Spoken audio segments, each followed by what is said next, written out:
ആരാപ്പൂവേ ആരാപ്പൂവേ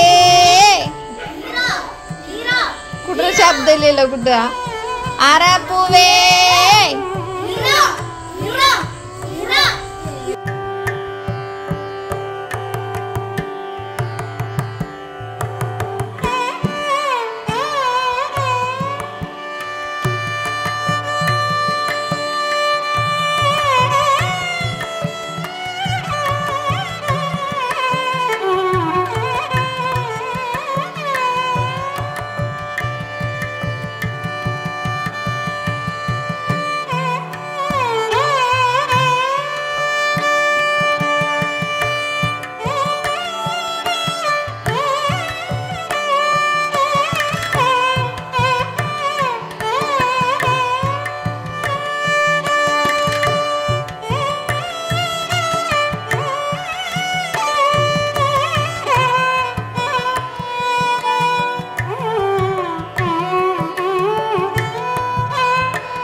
നമ്മുടെ വീട്ടിലെ ആറാപ്പ് വിളിക്കലും തൃക്കാരപ്പന കൂട്ടിലൊക്കെ കഴിഞ്ഞിട്ട് നമ്മൾ നേരെ ചേട്ടൻ്റെ വീട്ടിലേക്ക് എത്തിയിട്ടുണ്ട്. അവിടെ ചേച്ചിയുടെ പൂക്കളാണ് കേട്ടോ ഈ കാണുന്നത്. അവിടുത്തെ ആറാപ്പ് വിളിക്കലും കാര്യങ്ങളൊക്കെ കഴിഞ്ഞിട്ട് നമ്മൾ നേരെ പോകുന്നത് ഇവിടെ നമ്മുടെ വീടിനും ചുറ്റൂറുക്കനെ നമ്മുടെ പാപ്പന്മാരുടെ വീടൊക്കെ തന്നെയാണ് കേട്ടോ. അതുകൊണ്ട് തന്നെ അന്നത്തെ ദിവസം നമ്മൾ എല്ലാ വീടുകളിലും നടന്ന് അവിടെ ഉണ്ടാക്കണ അടയും ഉണ്ണിയപ്പം ഒക്കെ കഴിക്കലുണ്ട്. എല്ലാവരുടെ കളവും കാണാറുണ്ട്, എല്ലാവരുടെ അടുത്തും ഓണം വിഷ് ചെയ്യാറുണ്ട്. അപ്പോൾ ചേച്ചി തൃക്കാരപ്പന കൂട്ടിയതാണ് ഈ കാണുന്നത് കേട്ടോ.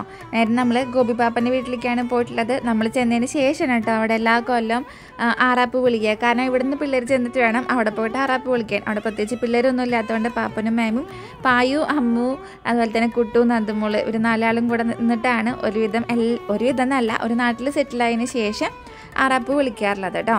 അപ്പോൾ തൃക്കാരപ്പനെ പാപ്പം കൂട്ടിക്കൊണ്ടിരിക്കുകയാണ്.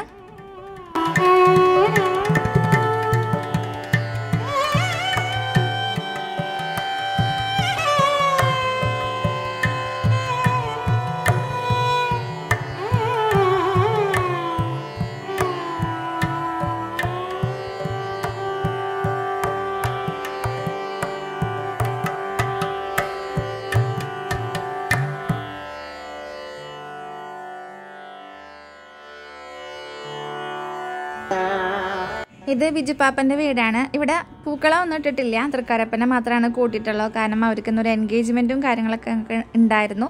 അത് കഴിഞ്ഞിട്ടാണ് വന്നിട്ട് ഈ കലാപരിപാടികളും കാര്യങ്ങളൊക്കെ ചെയ്തിട്ടുള്ളത് കേട്ടോ. നമുക്കെന്തായാലും ഓണം കൂട്ടാതിരിക്കാൻ പറ്റില്ലല്ലോ. അപ്പോൾ തൃക്കാരപ്പനെ മാത്രം വെച്ചിട്ട് മെമ്പർ സെറ്റ് ചെയ്തിട്ടുണ്ട് കേട്ടോ. പൂക്കളം ഇട്ടിട്ടില്ല. അവിടെ നിന്ന് നമ്മൾ നേരെ ഉണ്ണിയപ്പൊക്കെ കഴിച്ച് ജിൻസ് മേമയുടെ അടുത്തേക്കാണ് ആദ്യം ചെന്നത്. അപ്പോൾ ഞാൻ വീഡിയോ എടുത്തിട്ടുണ്ടായിരുന്നില്ല, ഏട്ടനും ബൈജോനും വിളിച്ചുകൊണ്ടിരിക്കുകയായിരുന്നു. അപ്പം മേമയുടെ ഓണത്തിൻ്റെ പൂക്കളം തൃക്കാരപ്പനൊക്കെയാണ് കേട്ടോ നിങ്ങളിപ്പോൾ കാണുന്നത്. നേരെ നമ്മൾ കുട്ടപ്പാപ്പൻ്റെ അടുത്തേക്ക് പോയിട്ടുണ്ട്. അവിടെയും പൂക്കളം ഇട്ടിട്ടുണ്ടായിരുന്നില്ല, തൃക്കാരപ്പനെ മാത്രമേ കൂട്ടിയിട്ടുണ്ടായിരുന്നുള്ളൂ കേട്ടോ. പിന്നെ ഷിജു മേമയുടെ അടുത്തേക്ക് നമ്മൾ പോയില്ല, മേമ ഉറങ്ങിയിട്ടുണ്ടായിരിക്കും ആ നേരമൊക്കെ ആകുമ്പോഴേക്കും. കാരണം ഇന്ന് അവർക്ക് മൊത്തത്തിൽ എൻഗേജ്മെൻറ്റും കാര്യങ്ങളൊക്കെ ആയതുകൊണ്ട്.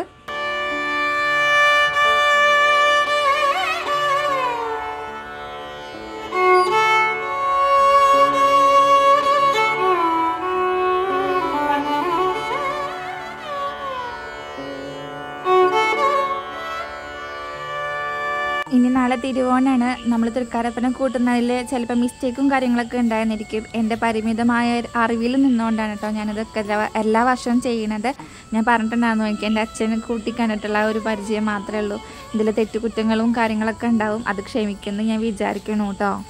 അപ്പോൾ ഇന്നത്തെ വീഡിയോ ഇത്രയേ ഉള്ളൂ. നിങ്ങൾക്ക് ഇഷ്ടമായി എന്ന് ഞാൻ വിചാരിക്കുന്നുണ്ട്. തൃശ്ശൂരുകാരുടെ ഒരു കുഞ്ഞ് എന്താ പറയുക, ഒരു ആചാരമാണ്, ഒരു ചടങ്ങാണ്. അല്ലെങ്കിൽ വർഷങ്ങളായിട്ട് കാലങ്ങളായിട്ട് നമ്മളെ കാരണവന്മാർ കാത്തു സൂക്ഷിച്ചു കൊണ്ടുപോകുന്ന ഒരു ആചാരം ചടങ്ങൊക്കെയാണ് കേട്ടോ. അപ്പോൾ നിങ്ങളുടെ നാട്ടിൽ ഇതുണ്ടോയെന്നൊന്നും എനിക്കറിയില്ല. പിന്നെ എന്താ സംഭവം എന്ന് വെച്ചാൽ അടുത്തത് നമ്മളെന്താ പറയാൻ പോവുക. എല്ലാവരും വീഡിയോ കണ്ടാൽ സപ്പോർട്ട് ചെയ്യാൻ മറക്കരുത്. വീഡിയോ ഇഷ്ടമെങ്കിൽ ലൈക്ക് ചെയ്യാനും ഷെയർ ചെയ്യാനും കമൻറ്റ് ചെയ്യാനും സബ്സ്ക്രൈബ് ചെയ്യാനും മറക്കരുത്. നിങ്ങളുടെ സപ്പോർട്ട് എനിക്ക് അത്യാവശ്യമാണ്. വീണ്ടും അടുത്ത വീഡിയോയിൽ കാണുന്നവരെല്ലാവർക്കും ബൈ ബൈ.